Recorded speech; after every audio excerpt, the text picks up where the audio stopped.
المهم السلام عليكم البنات، نتمنى تكونوا مزيانين نتوما كتشاهدوا هذا الفيديو. مرحبا بكم في قناه حلويات من مطبخي. اليوم غادي نشارك معكم واحد الكيك اللي كيجي رائع وشيش، نتمنى انكم تجربوه. مكونات جد بسيطه، وغادي نحضر معكم هاد الكميه خفه نزربن بلا طوال. مروا لطريقه التحضير. كما كتشوفوا هنا عندي واحد نصف كاس من الجنجلان مصهد، غادي نضيف عليه واحد نصف كاس اخر جنجلان مصهد ومطحون اللي هو كاس. غادي نضيف عليهم واحد الكاس من السكر، 2 معالق ديال النافع. وغادي نضيف حبه حلاوه حتى هي الا كانت متوفره عندكم ضيفوا واحد 2 معالق، 2 بيضات درجه حراره المطبخ، كاس من زيت المائده، وعندي واحد الملعقه كبيره من الزبده حيوانيه. غادي نخلط الكل مع بعض، واحد الرشه من الملح.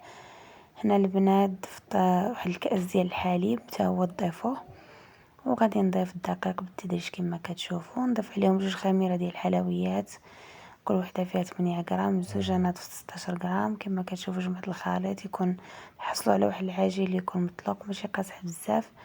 صافي بقيت كنشكل الكيك ديالي على هذا الشكل، يعني نتوما تحكموا في الشكل اللي بغيتو، الحجم اللي بغيتو. صافي هنا نكونوا شاعلين الفرن على درجه حراره الفرن 200 درجه من الاعلى ومن الاسفل. بعد ما ندهنوا الكيك ديالنا، دهنتو البنات انايا بواحد البيضه والقليل من الفاني والقليل من الحليب والقليل من قهوه سريع الذوب، تقدروا تستغناو عليها.